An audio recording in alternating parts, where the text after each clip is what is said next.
Kind of About Music podcast.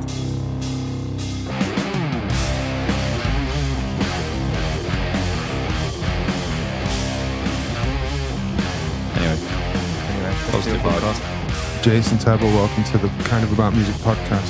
Here Again. with Mr. Jason Tebble and Tim Jacobs. Yeah, again, yes. Yeah, you're one of my first guests, man. How are we doing? You've got some new in-ears. Tell us about these in-ears, man. You've just got Ultimate Ears. Ultimate ears. UE5s. Got them about 2 hours ago. Yeah. Have you lubed them up? I haven't lubed them up. No, they went in like a dream. And currently your voice sounds very sweet through them, so that's good. Does it? Yeah. Are you going to thank them for the hookup? What's that? Thanks for the hookup. No, because I paid them. Although Paul at Custom IEMs is a lovely man. And it was a very good service. Yeah. Nice.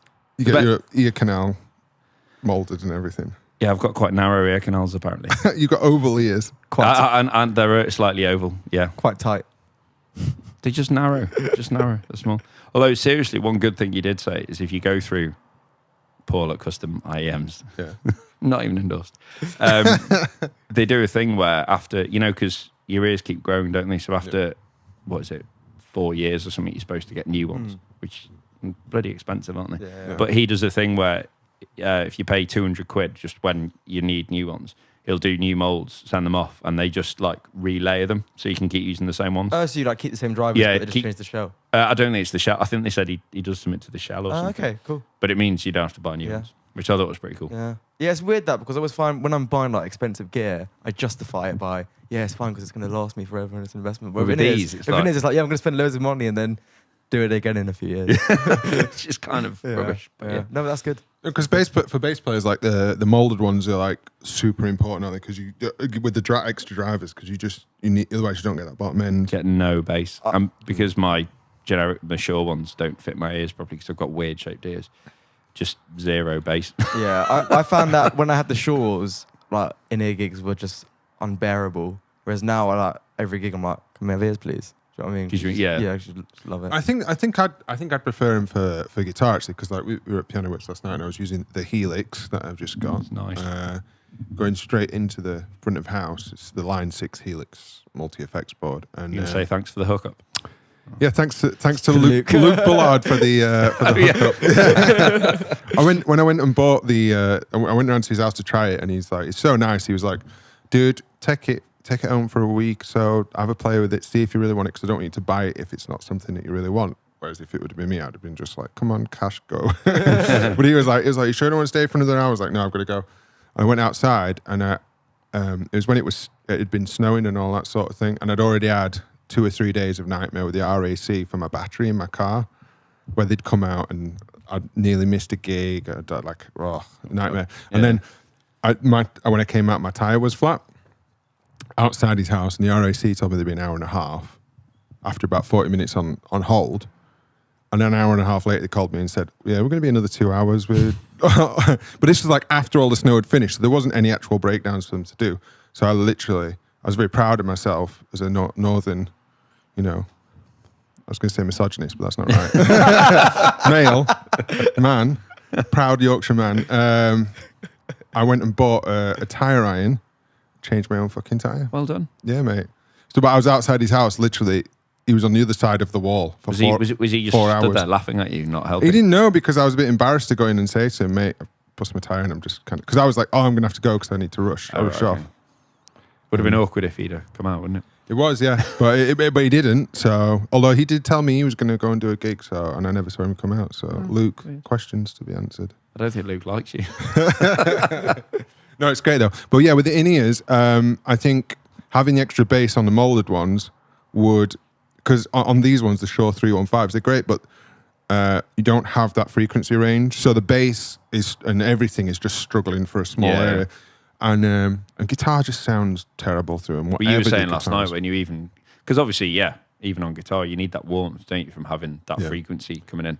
Yeah, exactly. And when they took them out and we had it through the monitor, it was the best guitar sound I'd had in ages. I was like so happy, and everything just sounded like it worked a lot better. And it's like my hands kind of woke up and everything. But it is the future. But we had been on stage for about 3.5 hours at that point. Yeah. we were at the Piano Works in Farringdon last night. Me and Jason trying trying not to be too serious. Yeah, you're down there every so often as well, aren't you? Yeah, Got Tim involved. Yeah, Big a Tim little involved. bit. Yeah, When it's great. You Jason's get busy. some amazing. You get some amazing promo photos. Out of Yeah, it. that's it. You look like you're doing that really It's cool worth the gigs. gig on its own. But Thing yeah. is that I was going to say, because I think I'm pretty old school in that I like. I thought you were going to say you're pretty old. All right, that as well.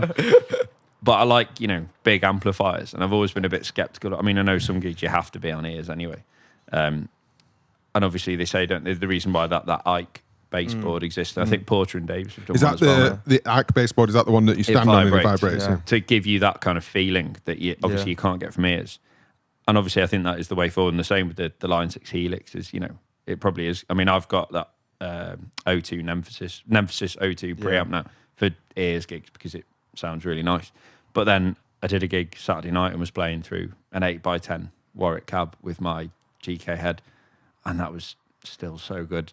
I don't think you're ever going to get the thump of like 8, 10 Yeah, I mean, speakers. for me, the ideal do 3 world is gigs having that day? both. I did do 3 gigs on Saturday, yeah. Yeah, for me, Keep talking. I'm just going to double check this angles. Yeah. I always find for me like the ideal world is like a big ass bass cab behind me and in ears, so you can Yeah. feel the cab and then hear everything nicely in the ears. Yeah, I mean, it's just really cool, isn't it? When Yeah. you've got that Yeah, that when you- amount of volume behind you, just like, Yeah. it's great. But I think, realistically, this is the future, isn't it? So Oh yeah, for sure. Also, I find I'm with the- probably about 5 years too late saying that, 10 years too late saying Yeah. it, but yeah, I think it's just like the present. it is actually the present. It's just what everyone uses.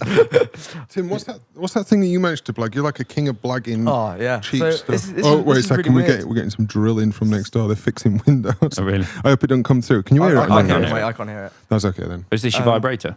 Yeah. Yeah, you got some sort of gaming thing, it's didn't really you? weird. So there's this company called Wooja. They're not at all marketed for musicians. It's marketed for like VR gaming, so you can like feel the shotgun or whatever when you're shooting people. But it's basically a pack that you wear and it just vibrates sub through you. So you plug it into your head. You plug. So you would plug that into your in-ears pack and then plug your in-ears into this thing. Right. It's just like a little elastic band with a subwoofer basically that just, if you put it on your back, it kind of feels like there's a cap behind you. And have you tried it for Yeah, gigs? I got one. So I emailed this company. They're like for gaming, not at all for musicians. And I was like, this would be amazing for bass players, blah, blah, blah. And they're like, yeah, cool, we'll send you one. And they just Fucking sent me one. hustling, this Yeah. boy. And what's it like? It's amazing. Even on gigs? Yeah, It's cool. it's like having a big Have you cab been behind wearing it? Yeah. You've been wearing it sneakily under your you, clothes. you can't see it. It's like tiny. It's like this little elastic band with a little subwoofer. It's like, Definitely hear that on the microphone. I can hear that yeah, I drilling can hear now. that. Yeah. There's something wrong with these. Oh, no. I apologise for any inconvenience with the sound of this coming through, but Jason's just doing a should big stop fart. soon. Yeah. Well, it's just the sound of gentrification around here, isn't it? That Exactly. you want so badly. So. Yeah, this area is crazy, man. It's like it's totally happening, and literally the most gentrified place in London, Broadway Market, is just 2 minutes away. But there's such characters around here. And Tim had to go and get some gear from my car earlier, and his line on the way when the way back in. What was it you said? They've got to hurry up and gentrify this area. Yeah. Totally joking. Yeah. Definitely a joke. Now, as a working class lad, grew up on an estate. I'm not particularly into that sort of sentiment. I mean, Well, you were- sorry, you were- Jim. you were laughing What is that you've put in your water there, Jim? It's cucumber Working water. class. You've put. All right. Oh, No, nice. just- Yeah. Keeps it just working saying. class. The missus says it helps, get rid of the toxins out there. Gets rid of the northerner. Getting old now, man. Oh, That dear. drilling. Oh, Yeah. well. Oh well, we'll see whether it comes through or not. Yeah, no, but that you've actually been wearing that on gigs. Yeah. Is it like a used bra? Used it for a piano works actually. I just imagining you putting some sort Yeah, of it hides my man boobs actually. It's Do you know, really like, what handy. the, multifunctional? what the footballers wear when they're training. They've got them straps on, running around in so they can monitor their heart rates and stuff. Oh right, yeah. Is it like that? Yeah, I guess kind of. It's literally just like an elastic band with a bit of Velcro to tighten it, and then there's like a subwoofer on the back. All I can think is, those guitar straps that they're like a harness. Oh yeah, the grommet, like, And apparently they go over both shoulders and they're supposed yeah. to be super comfortable. yeah. And apparently they are, but you look like the Yeah, biggest you muppet can't when see this. You wear it under your t-shirt. Yeah, but doesn't it hold your bass in a really... No, it's tiny. It's tiny. You can't see it. No, the bass harness I'm talking about. Oh, not sorry. the- Oh, right. Yeah. I just yeah, feel like you're the one that you've got. Yeah. I'm sure it's great, but I just in my head it's like it's going to look like a really shitty small version of Laser Quest pack. Yeah, pretty much. Yeah. That's pretty much sums it up. Homemade laser quest. Yeah. In my head, it's this huge thing that Tim's wearing, and he just looks like some kind of android. On mine, it's a piece of string with like a foil. No, I'm sure it's not. No, you saying they're actually really good on it because it gives you that baseboard It vibe. feels like what we were talking about with having a big cab behind you. It literally feels like that. You look like you turn around, like, oh, there's no cab there. It's like I'll have to feels- try. I might have to try yeah, that. borrow mine for a gig if you want. Yeah. Yeah. That'd be cool. It's wicked. Yeah. You have to clean it first, though, man. Yeah. So, dude, you've just come back from Zermatt, and you've done a skiing thing as well. But let's talk about Yeah, Jason first. This yeah. podcast, calm down. Oh, sorry, mate. Yeah, Tim, with all your when are we gadgets. doing the Tim Jacobs podcast? All the time, every day.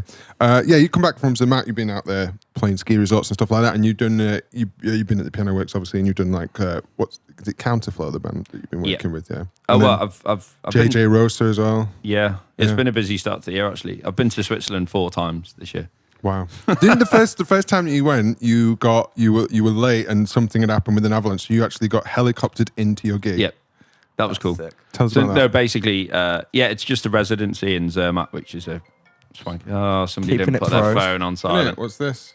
It's probably RAC trying to give me my refund on my fucking car battery that comes. Yeah, it's just really nice ski resort. It's a pretty chilled gig. It's not because I know some of the Alp stuff you're driving around lots of different places. This is just same gig every night. Leave your stuff set up. That's exactly what mine was. Yeah, 5 Super nights. chill. Get on You the red like it? wine.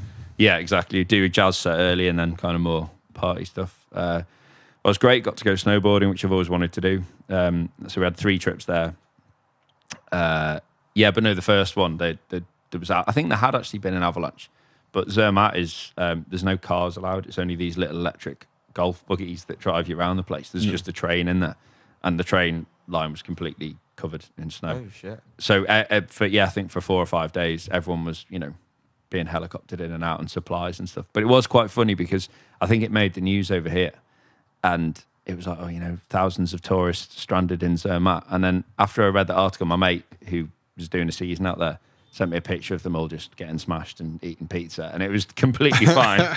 But all it meant was we spent one night in the sort of next town down the valley from where Zermatt is.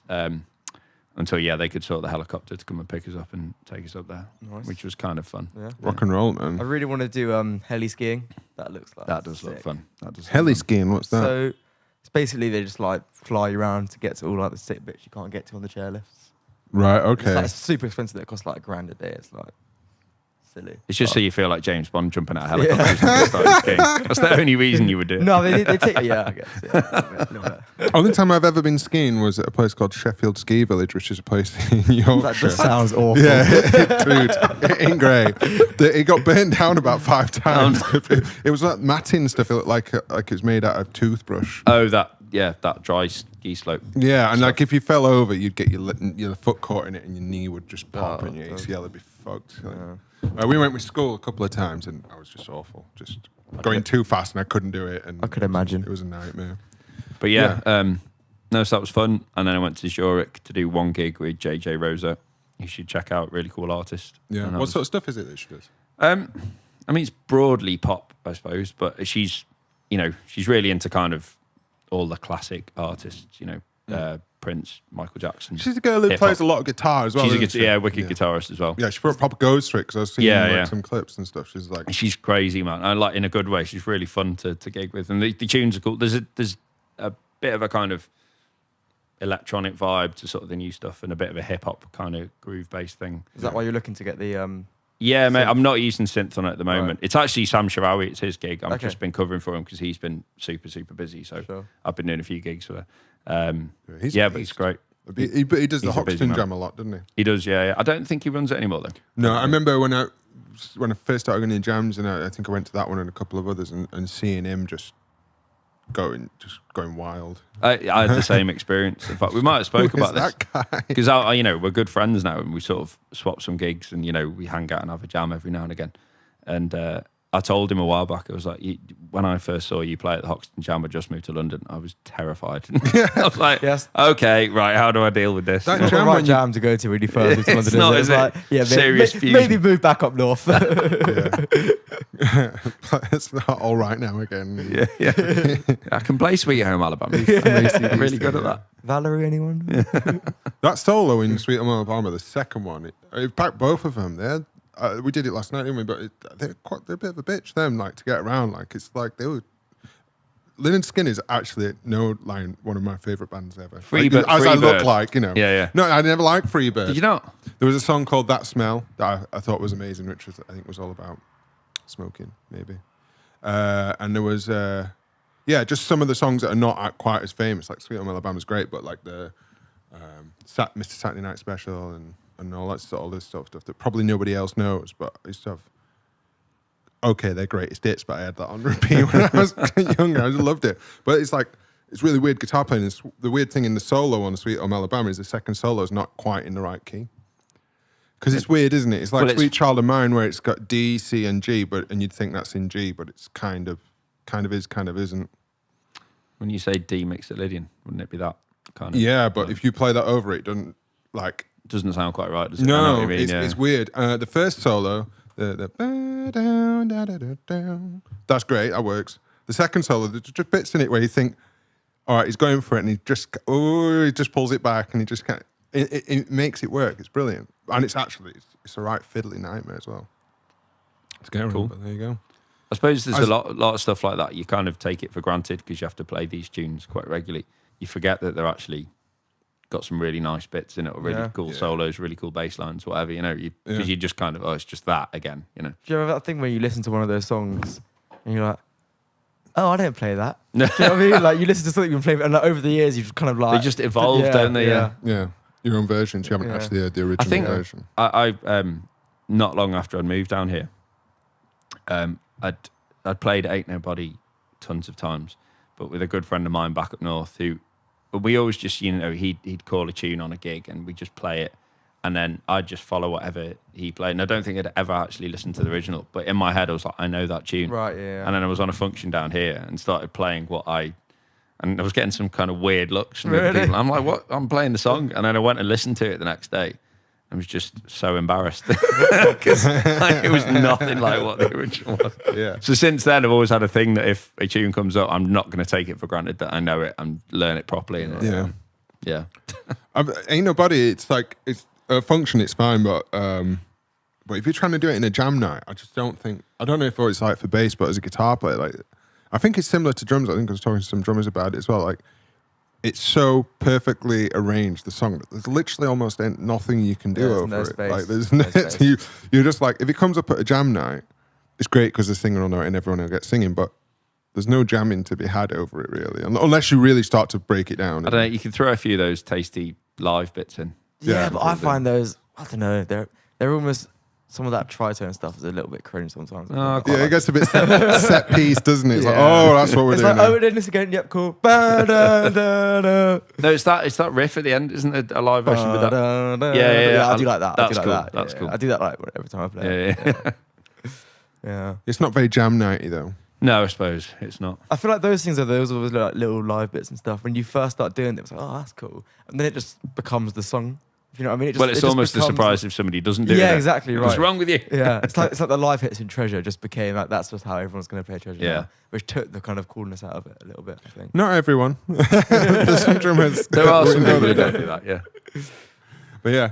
So that and you've got Circus VIII as well. What's happening with that? You were doing some recording with that recently. Yeah, we were actually. Let's just explain what Circus VIII is. Circus VIII is a project between with you and. So it's me, David Yandrade, and John Harris, and it's our band.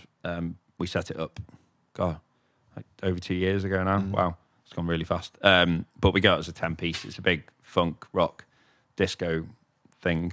Yeah. With loads of different. It's like a collective thing as well, isn't it? You get like a range of different people. Yeah, we have different singers on songs. I mean, ideally, we'd always have the same lineup in the rest of the band, but trying to get those guys. Yeah, it is always hard work. But yeah, we've got one EP out at the moment, Rock Disco Badass. We did a little tour sort of September, October last year, which we ended up in supporting Incognito at Birmingham Town Hall, which was pretty awesome. Yeah, and then we've been writing the new EP. It's kind of gone a bit on the back burner just because we've all been super busy over the last few months, but we've kind of got the thing more or less there. In fact, we've got a session next week to kind of get the tunes a little bit further along. Yeah. Hopefully looking to record that sort of within the next couple of months and do some new videos and stuff. But no, we've just finished recording. We did a cover of an Ozzy Osbourne track, Desire. No way. Yeah, which we've been doing live. I think that's what you do. Yeah, it was one of them where I am ashamed to say I've still never seen you live. Every time you've been Yeah, playing you haven't, live have you, in Jim? London, I've been working. So, yeah. But yeah, we wanted to do a cover, and it was both me and Dave really like that No More Tears, the Ozzy Osbourne album. It's wicked. And Desire's a really cool track on that. So we're like, why don't we do that and just kind of mix it up a little bit? So we made it a bit more disco, put a bit of more of a groove under it, Nice. put a weird middle section in, put some horns on it. And yeah, so we've just turned it finished, into a Circus VIII song. basically, yeah. And we just literally about a week ago got the master back for that, and it sounds flipping great. So we're going to release that sort of imminently, I think. Nice. Yeah. It's been a while since you've put some stuff out. Yeah, well, that's it. That's going to come out, and then hopefully, I mean, where are we now? April. God. I'd like to think by the summer we've got Cool, the man. new EP Nice. out and about. So yeah, It's great because you like totally just made that out of nothing. It's not like kind of lads you grew up with or anything, is it? You just took a decision that you were going to put some time and money into a creative process that you wanted to do and write your own songs and get these amazing musicians in, get all the promo done. It's a massive project, like just that first EP that you did. it was with all the videos. Where was a can lot of people work. find the videos? Have you got like a website and everything? Yeah, we have now actually. Yeah, Circus VIII VIII.co.uk or .com. If you just Google it, it comes up. Yeah, But and you've got all the videos there. And everything. Yeah, the videos are on YouTube and Facebook. We're across all the social media. We're pretty easy to find. That's the whole point why we put a Roman numeral at the end of Circus. So that's more searchable. Well, because we were going to What, the number 8? Well, that's- yeah. It was like, I like the idea of it being called Circus because it is kind of a bit of a, there's a lot of people on stage. jamboree. It's a bit of a If you party. Google circus, Oh, it would be a nightmare. yeah, So yeah. we would literally just sat around having breakfast one day and we're like, we should put a number on the end. And 8 sounded better than anything else. Fair enough. All the stuff's online and all that. Yeah. I just had a thought. Do you think the term jam, as in to jam, is like short for jamboree? Because otherwise, where does the idea of jamming come Could from? be actually, yeah. I think you need to just- explain that to me a little bit. I've got no idea. There's a what word called jamboree, which is like, There's a word called jamboree. Yeah. That's a great sentence. dude, I know words. We have words up north. No, it just came to my head there. But he doesn't even know that word. He doesn't even know what that word's called. He doesn't know what a word's called. Brilliant. Jim McGrother, everybody. Yeah. But yeah, no, it's that was the point. I mean, I think, as I'm sure we all know, putting time and money into an original project, it's always got to be a labour of love, and it's hard work. And it always is. And I think after my previous band, my own band back up north, I was kind of done with doing original stuff for a few years. Felt like I needed some time away from it. Yeah. And then meeting Dave and kind of getting to know him and chatting about our influences and stuff, and we realised we had a similar idea of a project. Yeah, he's That a was- ridiculous guitar He's a player. crazy And guitarist. John's an insane drummer as well. Like Yeah. I've worked with John a few times, and just like a human metronome. He's incredible. Yeah, he's great. It's ridiculous. And also because he's kind of he loves playing disco and hip hop groups, and that was where the kind of slight different angle. I think if we'd have got a more kind of straight up rock drummer into it, it would have been a lot more rock than we wanted it to be. Yeah. But yeah, it's. I think it's worth it doing something like that, and it's nice because you can put the music out and then that's there, forever. And also, it's nice that you can point to something and say that's that's me. It's almost like a bit of an identity thing. Yeah. I think when you're being a session player and you're doing all this different stuff, I quite like having that I can kind of point people to. And because you put the money into the promo as well, Yeah. it is exactly that. It's like if an MD or some band wants you to is looking for somebody and they see that, it's Yeah. they know exactly who you are and what you look like and what you sound like and everything and what your vibe is. Yeah. I can play things other than funk and rock. Just I can palm you. Yeah.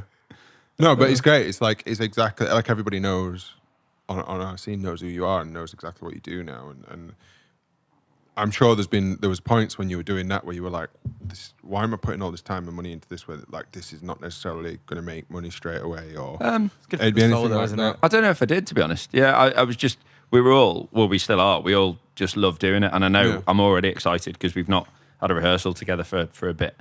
And we're getting together next week. I'm already excited about the idea of just playing through the stuff and new EP as well. You know, it's definitely, you know, similar-ish to the last one, but it's moved on. There's some different kind of styles on there. We've got some different singers on. We're probably going to put out an instrumental track this time, which we wanted to do last time, but we didn't have anything we reckon worked. So, yeah. Where have you recorded it? The new one. Yeah. Well, it's not recorded yet, so. Oh, right. You've got a place that you're planning on doing? Well, see, okay, this is a lesson to learn from original things. Like last time, we tracked the drums, bass, and guitar, paid for studio time to do that, and then started. And we kind of did that as part of the writing process. So we kind of had the songs roughly finished, but then we layered everything up, and we were paying for extra bits of studio time to record the brass and to get the vocals down. Then Jez Davis, who did all our keys on the EP, who's incredible. He did all that for free, very kindly, at his house, put all his parts down. But we ended up recording this EP, and then when we went in to do the videos, so we got everyone in the room on one day, we pressed go on the first take of the first tune, cameras on and everything, played through it. All right, cool, right, let's go and have a little listen in the live room. And we all just kind of looked at each other and were like, well, that sounds exactly the same as what we've just spent the last 2 months tracking for an EP at a cost of however much money. And we've just done it in one take. So we were like, we've wasted so much money doing it twice, essentially. So what we decided to do this time is we're just going to book 2 days, probably in Rack Studios, I think we're going to use. Oh, nice. Where, sorry? Rack. In West London. And just do the EP that day. So we're not going to bother pre-recording anything. We just, you know, we've done like rough demos just ourselves at home. I was going to say, yeah, because maybe what allowed you to do the live one so well the first time is that you'd got like an actual blueprint and everyone knew exactly what they were going to do when they came in. That is a fair point. But it's I like think a pre-production thing, yeah, almost. Like the EP was pre-production. Exactly. But it was like we spent money at, whereas we can just do that ourselves now and record at home. Exactly. Sure. And then when we go in and just track it, that's it done. Yeah. So. I've got a original project that I'm working on with a couple of mates, and we were just messing around using Logic drums at the moment because recording drums is a difficult bit. But I'm going to get our drummer to go and put his lay some tracks down on it, and then the idea is maybe write a bit more, and then I think the idea of doing it kind of live like that is definitely. I think when it sounds silly, but when everyone can play, and you can trust everyone to just press go, and everyone will just play it. Yeah. You know, it's there's just an energy that easy. you can That's how they used to record albums. Exactly. Days, you know what I mean? And you are right, there's an energy as well. You know, we actually ended up replacing one of the tracks on the EP with the live version because it was just so much more together and tight and sounded cooler. Yeah. You know, and you'd be hard pushed to know, I think, which one it was. I think it says live on the thing, but if it didn't say that, it's kind of, you know. Yeah, and I think it's for the kind of music we're doing, which is very much about vibe. We're about the live show and kind of the energy and all that kind of stuff. I suppose with other projects, maybe it makes more sense to do it. Yeah. If it's more electronic based, I think. But when you're using real instruments, I think just get in a room. And press go. It's just fun as well. Yeah, I did this thing a while ago. Where the idea is like get a band together that I've never played before and just jam for a day and record it. And some of the results you get out of it are like, it's like obviously there's moments of it where it's like, okay, what's happening? But there are some like cool moments when everyone can play, as you say, and it's good. And like sometimes amazing things just happen when you've got a band together in the studio. I think I don't know, because you get so used to as a musician just playing what you need to play. Like that's the part I'm going to play that or whatever. I don't know about you guys, but I really value the kind of gigs and with my own thing as well, where it's you can be a little bit more free and just see what happens and play. Because, you know, you do get those beautiful, you know, you might get mistakes, but that's kind of part of the thing, you know, but you'll also get these moments of, oh, wow, do you remember that bit where that just happened? You know, there's an interview with Marcus Miller where he's talking about that exact thing. You're saying about solos. And he said, you know, he says, the hardest bit is knowing what to play first. You know, you're coming up to a solo, you know you've got a solo, what are you going to do? Yeah, once you're in it, you're in it. Yeah, and he said, but once you've started, you know, he said he might hear something that another guy in the band does, and that'll be a little motif that'll set him off. Or he might see, I think he says, you know, I'll see a woman in the audience wearing a funny hat, and that'll make me do a funny noise, and then that'll kind of get me going. Do you know what I mean? It can be really little. That's interesting. But I think, it's. I mean, I that's agree with him. I'm not sure about how much place there is for bass solos. All right, Jim. Yeah. I kind of agree with that a little bit. Depends on the song. Yeah. I don't know. I feel like with bass solos, I'm all up for a bass solo, but it's got to be someone's got to keep the groove going. Do you know what I mean? Sometimes a bass player will go like right up the dusty end straight away, and then it's like the bass just kind of drops out. Do you know what I mean? I think trying to do a solo in a gig situation where people aren't there to hear bass solos is, well, I think you just need to play the groove and embellish a little bit, maybe. Yeah. But you know, because when you know you've only probably got 8 bars or 16 bars to play something, and like you're very aware that everyone's kind of having a great time. You know, that it's pointless trying to do something expressive. But then I think where they come, and also I remember I had a lesson off a double bass player in Liverpool a few years ago, talking about improv and playing mainly jazz, but he was saying it's amazing how many musicians don't really know how to accompany a bass solo. Because everyone always stops playing. It gets the bass solo, everyone always stops. You know, it's like there's got to be support there. I always try and just pad a little bit. Everyone does the stabs, and I find that it can be cool. It can be cool, but most of the time that stuff's so cringe. But I think when you get people that are listening, you know, and I mean, for example, I've Phil Braithwaite, who's a good friend of mine and an insane guitarist. I think you saw him at Ronnie's the other night, didn't you? Yeah. Plays for Vanessa May, which is a pretty insane gig. But we were doing a load of gigs at the Ned in Bank before Christmas, and it was just a quartet, drums, bass, guitar, and vocals. Background, completely chilled gig. They're the nicest ones. Yeah, and we were just, you know, he was just. I mean, we were making a joke about it that he wouldn't even tell us what the song was. He just started playing some chords, and we just jam it like live. Yeah. But I'd take solos, he'd take solos.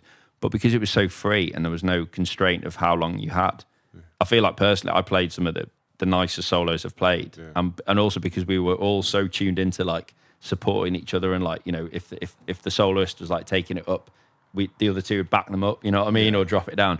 So much fun. That's the thing. That's the thing I think about London when I was watching Phil the other day as well. Like, you see somebody, like the most I get out is watching other guitar players and like trying to understand what they're doing and how.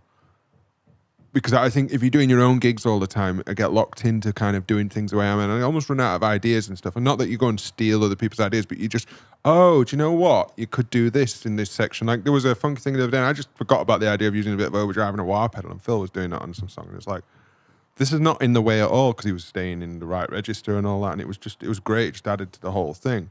Whereas like, the night before at Piano Works or something, I'd done like a similar song where I'd kind of kept it clean and kind of tried to play kind of more kind of chord stuff and all that. And I was like, and I wasn't feeling it. I was like, I've run out of ideas of things to do in this place. So going out and seeing people like Phil or any of the local guitar players, I'm trying to get more into going to those sorts of jams and things like ideas about what the best ways to accompany a bass solo. Tell him shut up. Shut up. But I think it's a thing with solos in general, isn't it? Like at any solo, you know, you've got to try so hard to like listen to whatever the soloist is doing and just compliment them in the best way possible. And often that doesn't mean just staying out of the way. You know, you do need, if they're really starting trying to push it or whatever, or there's a little theme you can hook into and go with that.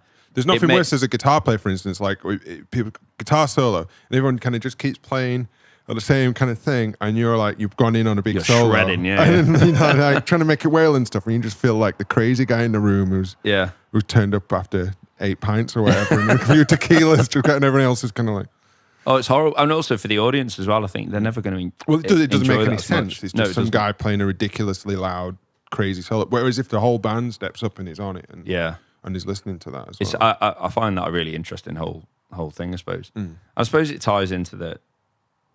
Have you talked much about the Piano Works or Studio 88 gigs on this before? No, not really.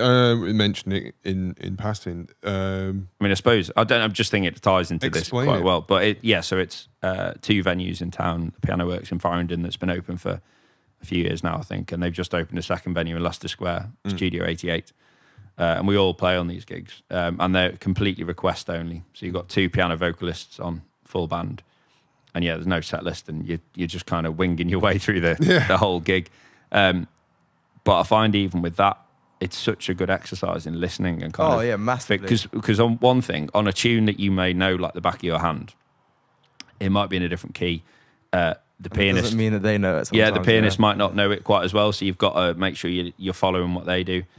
I find things like harmonies. You might have harmonies that you put on, but then the rest of the band might all have harmonies that you put on. So the skill with that gig, I think, sometimes is doing enough to kind of make it sound good, but also not getting in the way of what, and everyone being so aware. And I think the best gigs that you do are when everyone's super listening and kind of getting on it. But also, the opposite side is you're on a tune that you don't really know at all. You might not have ever even heard it, and trying to within,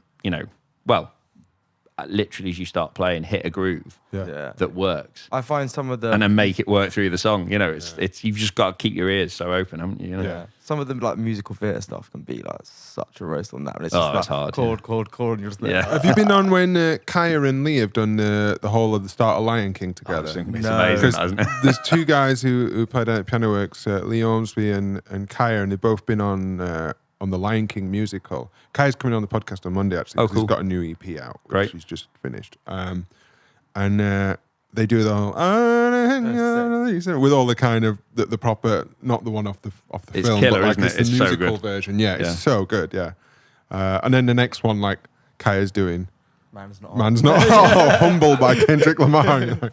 Yeah, it's great. No, it's a fantastic gig. It's the one on Sunday was great, wasn't it? It's Studio 88. Yeah. There's me, you, and Ollie. Yeah. And Kaya was on it. Jen Armstrong. Yeah. Strong band. Dale. Who Yeah. else did it? Kyler. Yeah, lots of licks. Adge on sax. Yeah. But yeah, I think, I don't know. Yeah, and almost like all the musicians that we know in London were there as well. Because watching it had been the Toto gig, hadn't it? Yeah, So yeah, loads yeah. of people have come down afterwards after the Toto gig. Yeah. So, but yeah, They're trying to clean the streets up, Tim. It's we're working on the gentrification. just for you, Tim. I mean, cucumber water. So Yeah, this is like one of the busiest corners in Hackney, and this window is particularly shit at keeping noise out. So apologies for all the sound, and also there's building works going in all the flats around at the moment. So if you're hearing Adds drilling atmosphere. or hammering and stuff like, yeah, exactly, yeah, Ambience. Yeah, gives it that kind of, you feel like you're in Hackney. This is it. Well, it's because I've grown up in London. I find it really hard to sleep when there's like silence. Because I've gotten so. You used to say growing sleeping up with in that. London, where do you live? Kilburn, out in the sticks. Yeah, well, I grew up like basically on the A41, so it's like just constant noise the whole time. So I'm now like when I'm in the countryside, and there's no noise, I can't sleep. you know what's weird, Tim? What? I grew up about 3 miles from the A41, Really? but at the other end. Yeah, just the shit end. No, it's not. Yeah, I've always wondered why they decided to link Birkenhead and London. That was a good idea. That is kind of weird, actually. Yeah, yeah. Fair enough. We can talk about that more later. My dad's coming down next week to spend a couple of nights down here, and he's all into roads and the history of the roads. And our dad just used SatNav, just use Google Maps. Like 72, he's not about that. Yeah, whenever I'm gigging, my dad was like, "You should take this route here." I'm like, "Dad, I'm just gonna use Waze." What I keep saying, I'm going to do it. I'm going to on the iMac, I'm going to plan out my route and know where I'm going, just in case SatNav fucks up, or just for my own But when does the interest. SatNav ever not work? I'm going to say, you actually want to do that. Yeah, there's something about me. It's like, maybe it's because I'm getting old. Maybe that's what it is. But there's something about me that's just like, yeah, when you arrive at a place, you don't even know how you got there, and like talk to my dad on the phone, like, where are you? And I'm like, Somewhere near the coast. yeah, Don't know which coast. yeah, exactly. I must admit, I do try and, especially journeys that I do regularly in London, I try and, after I've done them a couple of times, just try and not use the SatNav. Because I like knowing my way around, especially when it's stuff you're doing all the time. Because I do know people that have lived here way longer than I have and literally can't get from... Oh, mate, I'm awful. I'm Oh, so bad. like- I grew up here. Mate, I still use the SatNav to get to Piano Works. Really? Yeah. It's like one road. Piano Works is one road from anywhere. Yeah. It pretty much is. It's pretty easy, actually. It's pretty good to get to. It's Pretty good, easy, yeah. Get But the yeah. train. No, it's good. What was I going to say? So what have you got coming up? What have we got coming up? Well, the Circus VIII release. Yeah, so get that finished, get it written, get it out. That's going to be... I'm very excited about that. It's just... It's been I can't believe it's been a long time since we released the last one, so that's cool. But yeah, we want to get the Desire track out first and foremost. Other than that, yeah, I've got some more JJ Rosa gigs. We're at the Curtain in Shoreditch tomorrow night, doing a little Curtains. showcase. Right, okay. And then playing at Miley and Class's birthday next Saturday. Okay. Which is kind of random. Is it Soho Farmhouse or something? Yeah, They've got a farm now, apparently. In Soho. No, it's up in Oxfordshire somewhere. Yeah, no, it's There's pigs and cows. And No, it's great. it's some It's like a square it's little a bit of grass. Yeah, you've got a farm. a big, well-known place, isn't it? It's one of these kind of like Like exclusive, private clubs members type things. thing, But they've got this thing out in the country. So yeah, a few more gigs with her. All the usual stuff. Piano Works, Studio 88, play in the Roadhouse quite a lot. I'm trying to think what else I've got coming up. Gigs. I'm doing a project with Dean Rush, the wonderful guitarist that he is, and Dom Anthony on drums. I think I saw some. He posted some stuff. Yeah, It we sounded did some pretty stuff a good. while back. It's, Yeah. it's Dean's just wanted to do some kind of slightly fusiony, groove-based instrumental stuff. Yeah. I think he might want to sing on it at some point as well, because I know he's been working on that. So he wants to record that. We've got a couple of studio days next month to finish that off, which we need to rehearse for that because I can't remember any of the songs. Fusion, it'd be fine. It's just some of the notes. But that's been really cool. It's been nice playing with those guys, on something. So that's happening, and generally just. When are you going to do your podcast with Alex Lanyon, your vinyl? Oh, we haven't talked about that for ages. We need to. I was Can you do rehearsing that, with please? Alex is doing the JJ gig tomorrow night. Oh yeah. So we were rehearsing yesterday together. Is that when you're doing your Latin chops? Yeah, we Latined up one of the tunes for a laugh. It was funny. Was this on your Instagram story? It was on Lanyon's. On Alex Lanyon's Yeah. Instagram story. Yeah. What was it? Salsa and Treble, I think. Salsa and Treble, yeah. Could catch on. I don't know. We had that idea for a podcast where we do this, but also drink wine and listen to a different album on vinyl every week. Yeah. Which I think is genius. Yeah. But we've not done that yet. As I'm sure we've all probably got a list of projects that we need to do. And I haven't remember done. when you started doing this, you kind of told me about the idea like a year before you started doing it. Yeah, And you it kind of takes finally got around takes to a it. long You time. gotta get to, the thought processes Yeah. going We've on. got Yeah. sort all of this gear out. Think about how you're gonna do it. Yeah. Get Tim in. Yeah, pretty Exactly, busy, yeah. Pretty hard to get down. The producer. Are you like Comedy Dave and he's Chris Moyles? Is that what this is like? Dude. So a bit of an old school Radio 1 reference there. I just laughed, but I didn't Dude, know I what pay to my, do. Oh no! I'm just there like. I You're pay so my young. tax, mate. I pay my tax. That's what you got in trouble for, ain't it, Chris Moyles? What's that? Oh, did he? Yeah. I didn't know that. Yeah. Friends of mine did a tour with him, actually, like the Rocky Oki people. Oh, yeah. They did the Chris Moyles tour, and they did one with Chris Evans as well. So they were all about the radio DJs at one point. Rocky Oki, that's always an interesting gig. Yeah. You ever done any of them? Yeah, it's like when I first came to London, that was what I was doing. Like, Yeah. just stepping on those. Again, it's one of those gigs where you're like, here's 200 songs. It's an audience member singing. There's no keyboard. Do everything that's not bass and drums on the guitar. Yeah. Here's 200 songs, and the audience members might not sing it right. So enjoy. In fact, I've got one coming up, a couple coming up in a couple of weeks. But yeah, they get into some amazing places. Like they did all sorts of, like they do Download every year. And, Oh, cool. And all that sort of thing. And then they do some really high end corporate events. I remember we did this one corporate event. We were in this. There's a guy who owns. His company owns Formula One and Levi. Wow. Yeah, and Okay. he was in some insane house in North London. It's one of those where it's like in every room there's an iPad on the wall that sets everything about the temperature and the lighting and all that sort of stuff. And yeah, and we just did like an acoustic karaoke in his living room for him and his daughters and his wife. No way. It's weird. Yeah. But yeah, so they get into some amazing places. Yeah, Like, I it's do a them fun at, concept. because they have them at Roadhouse in Covent Garden. There's competing factions. Yeah, but the Roadhouse have been doing their thing and they have a sort of competition every year that you can win quite a lot of money actually. But Aren't the singers there usually like pretty good? well, the though, thing that is, one? it's a bit more fun, that one, because I do it with Counterflow. We do it sort of, fairly regularly. There's us and a couple of other bands that sort of do the house band duties on that. And I think because it's obviously in the West End, you get singers who can sing coming down. And I think there's a thing in the sort of musical theatre world of quite a lot of them like to go to Roadhouse and just anyway. And obviously can sing. So yeah, you do get some really good. I mean, you still get some truly, truly terrible ones. A guy. That's a guy.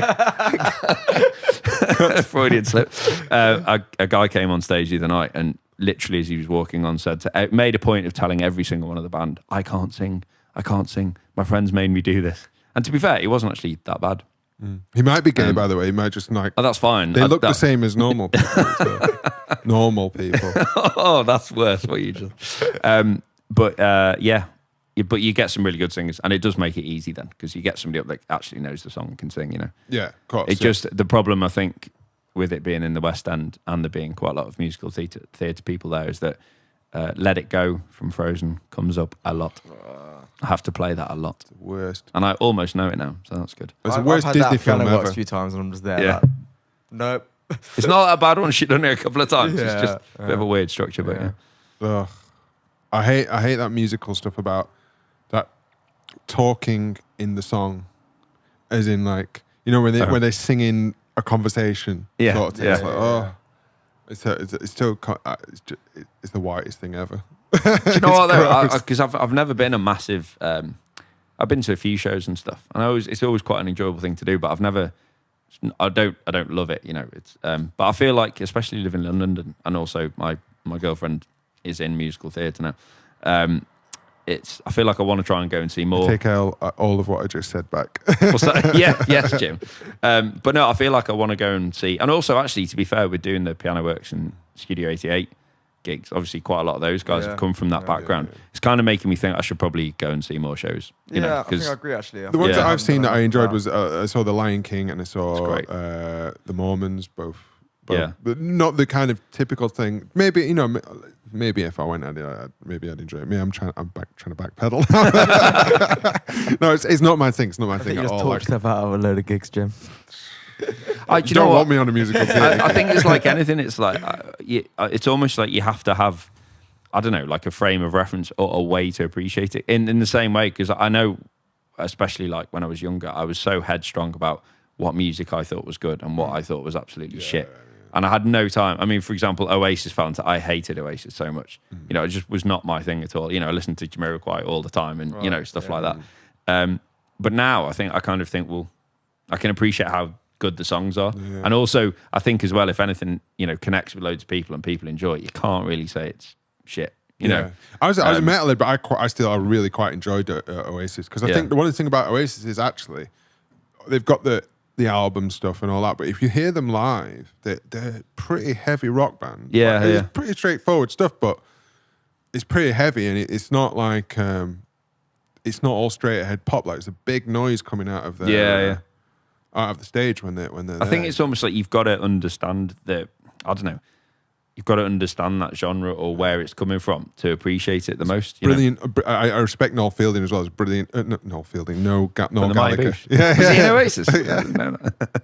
Noel Gallagher. Somebody said to him, some interviewer said to him once, I think, said, "What's it like being the greatest guitar player in the world?" He went, "I don't know about that, son. I can knock out a fair tune, but there's a lot of better guitar players." It's like, fair play to the guy. Yeah. And do you know what? He isn't the greatest guitar player in the world, but his solos are all tasteful and nice. And when you play them, and we've all played Oasis songs and had to do the solos and stuff. It's they're decent solos. You don't play them thinking, "Oh, this is gross." You might get something like "Don't Look Back in Anger" or "Wonderwall" where you're like, "I've played this a million times," but they're still. I think great. again, it's just coming at it from a different point of view, isn't it? It's playing what works in that song. If you put some overly technical solo, it would just sound ridiculous. In the same way that a Noel Gallagher solo on I don't know, like a Dream Theater track would sound ridiculous. Dream Theater do sound ridiculous. Yeah, that's true.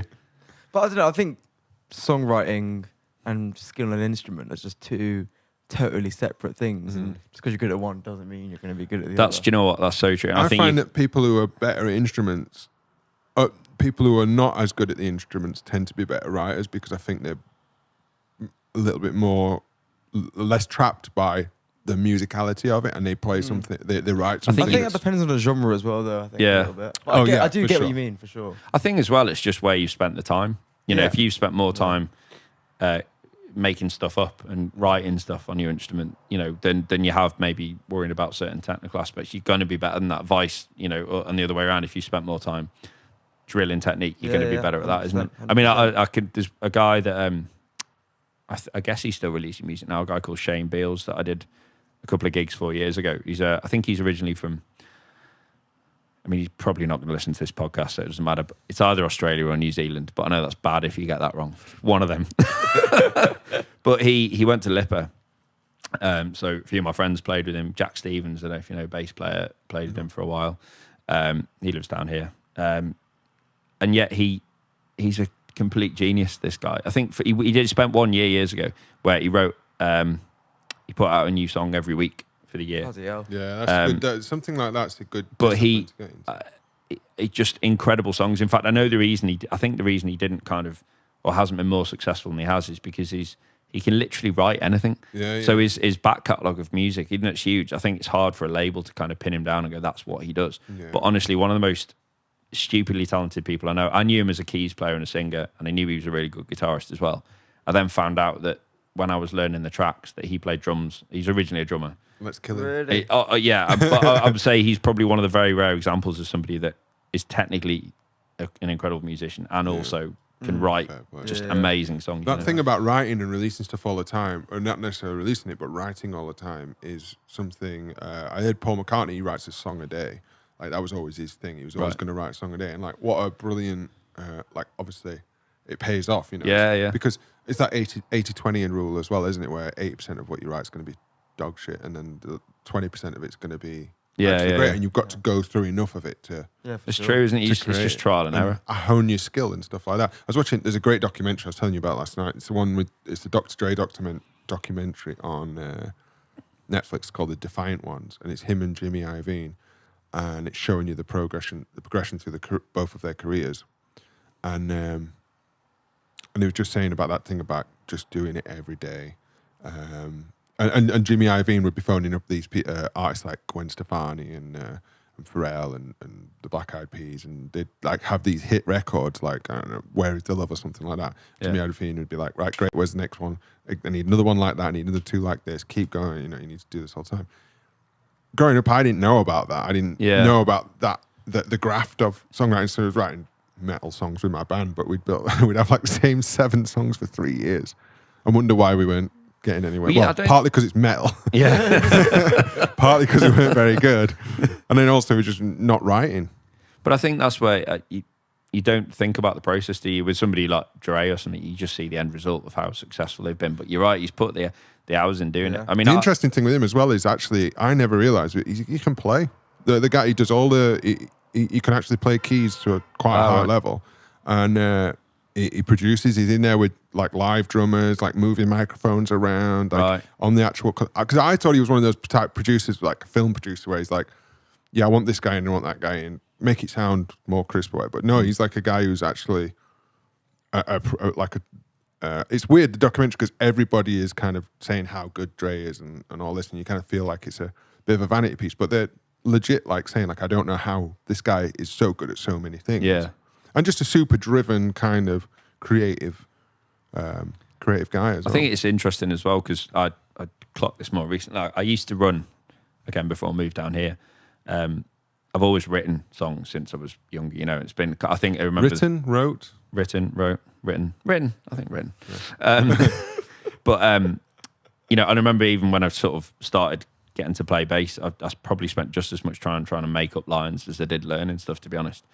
And then I used to run me and a friend of mine, Matt, we used to run a songwriting workshop every week back up on the Wirral. And we did a few EPs for a few kids that we worked with and kind of helped them with writing, and kind of wanted to encourage like original music and stuff. Nice. And at the time I used to think, it's frustrating because I want to be doing this, you know, like professionally with actual artists, you know, doing this kind of role. I kind of used to find it a bit frustrating, but then since then, and especially everything I've done since, I realised all the skills I got from literally just writing songs all the time, even if it was with, you know, 15, 16-year-old kids, but, you know, some of them were super talented as well. Yeah, sure.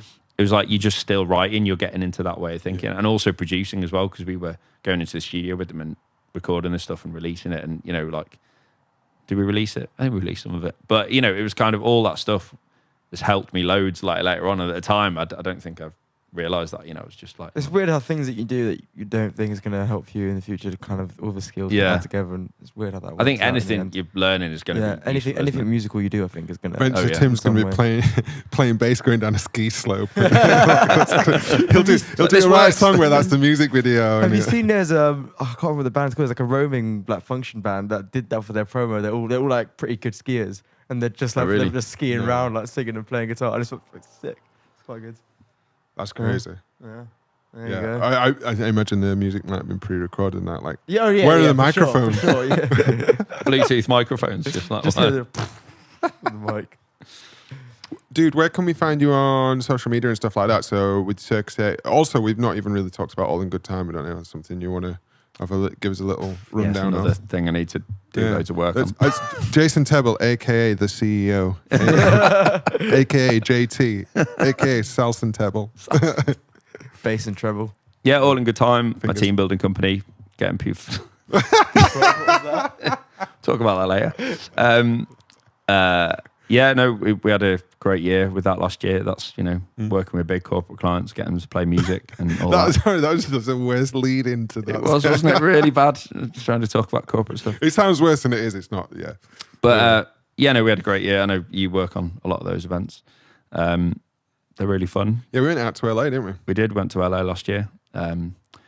Worked crazy hard. Yeah. Did one event, got paid. It was pretty good. Wait, you're there for like a week? Yeah, we had a bit of a Really? holiday as well. One sick. Yeah. And you went to New York the year before. It's a great idea because it's one of those things where if I had that idea and when I'm sat at home and I'm thinking about it, I get a bit cynical about things and I'll be like, oh yeah, but how would I put that together? You just had this idea, went for it, got a team together, and decided it was going to be something that was going to bring value to a business where.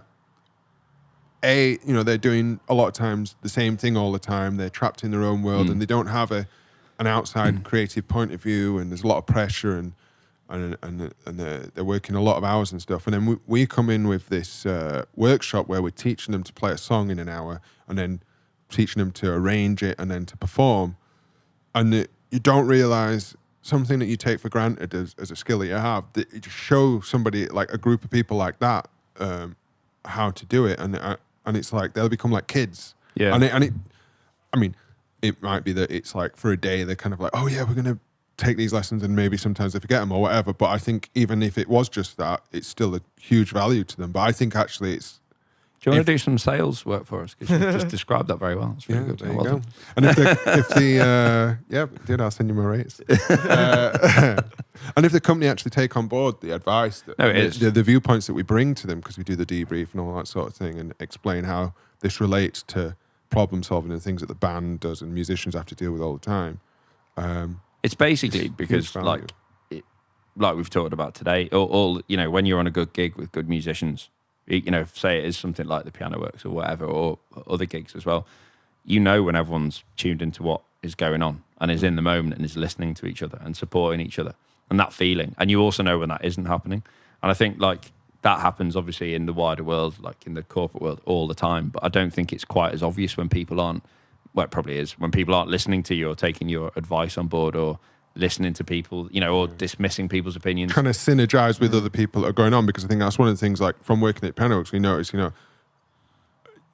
the people who can synergize, if that's even the right word for this, but like take on what everybody else is doing and come and bring it all together. Yeah, and you need everybody to be doing that. And when you've got a group of people on stage, like on Sunday it happened, where everybody's listening, everyone's well aware and everyone's giving and taking. It just sounds great, doesn't it? Yeah, it just makes it becomes more than the sum of its parts. But that's it, and I think they're the lessons that I think we give, musicians can give to people in business, is that, because and that's why they're getting them to play in a band, even though, they've never played before, and you're teaching them instruments and to sing and to do all this stuff really quick.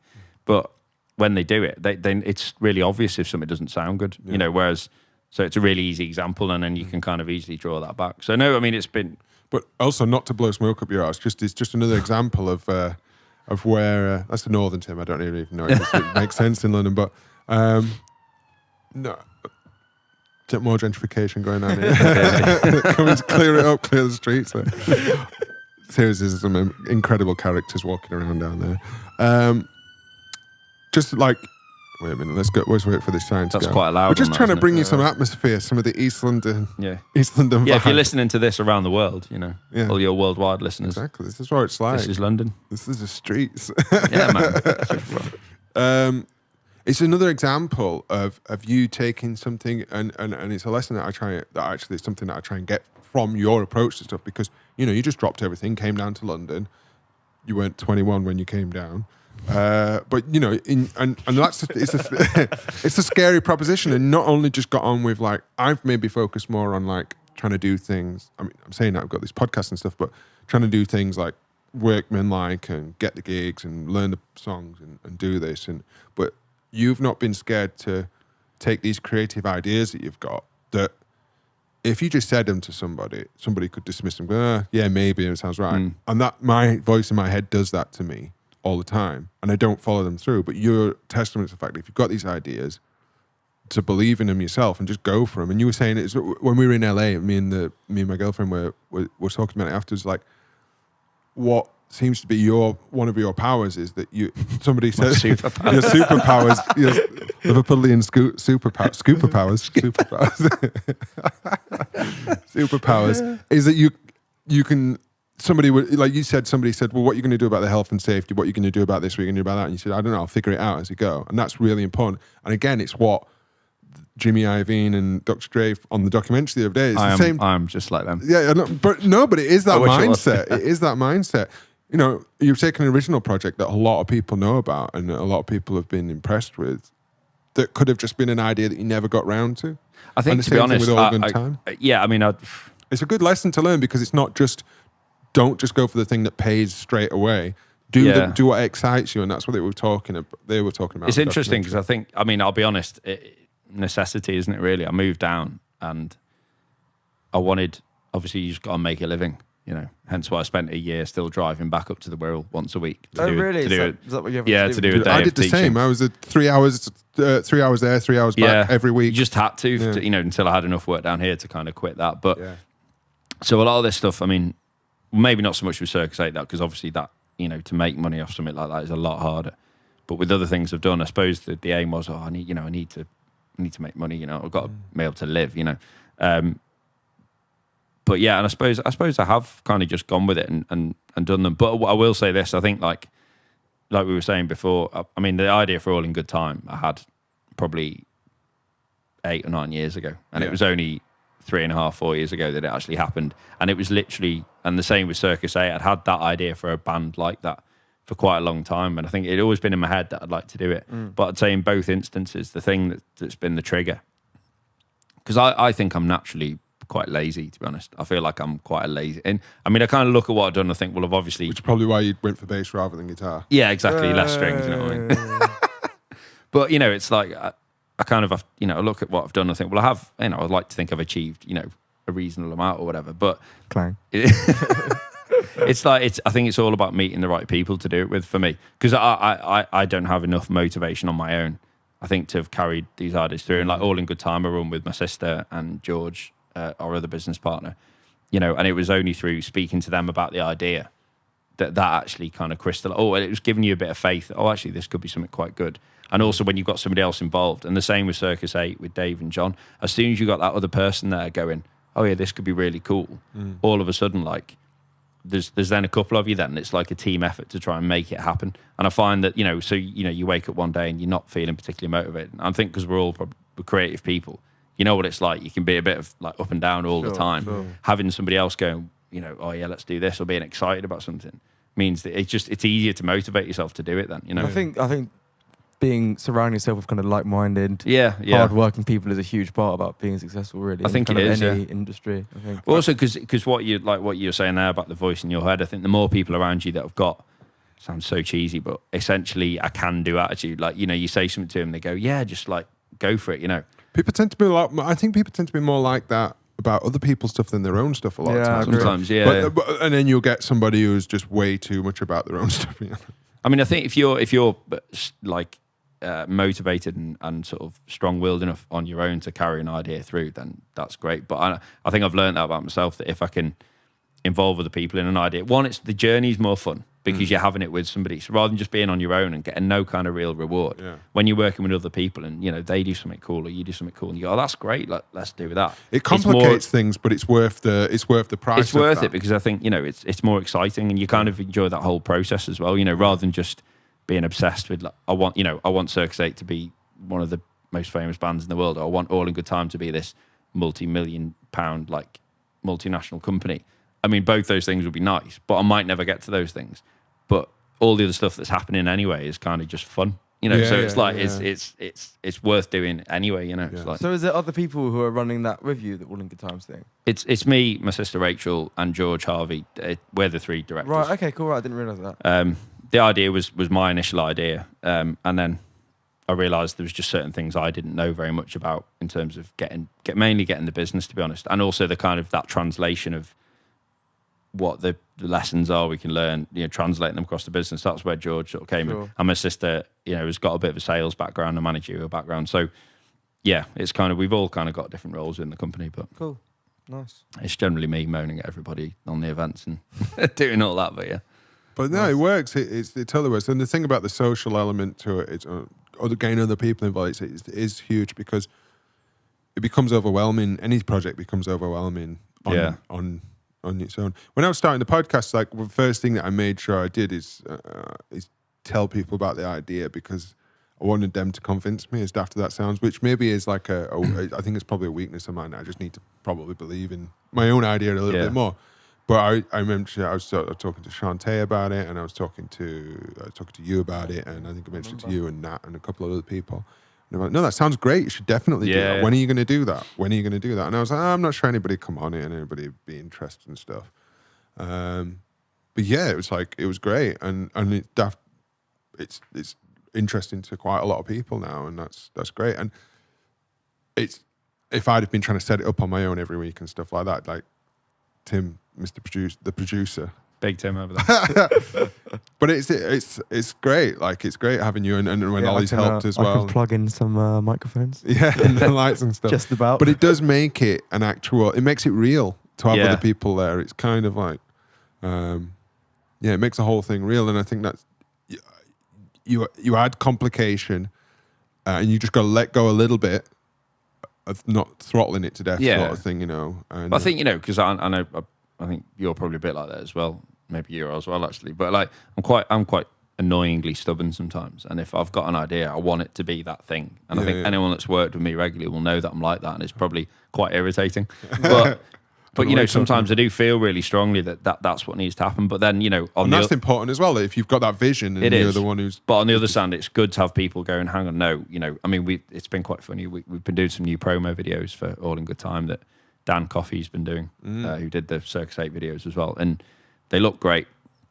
But we've had so many calls and emails and to and froing about getting these videos right and what the little caption should be. It's like a minute-long video, and there have been points where I've like, well, I think it should be this, and then Rachel and George are both like, no, and I'm like, you've just got to go, all right, fair enough, that's same with the mix for Circus VIII of Desire. There was still a couple of things that if it had been just me, I probably would have changed, but John and Dave liked them how they were, so it's like, you've just got to go, okay, fair play, that's democracy, isn't it? Let's go with that. Do you know what? Sometimes it can lead you into areas where you like surprise yourself or put you out of your comfort zone, and then I think you learn more as well, like that.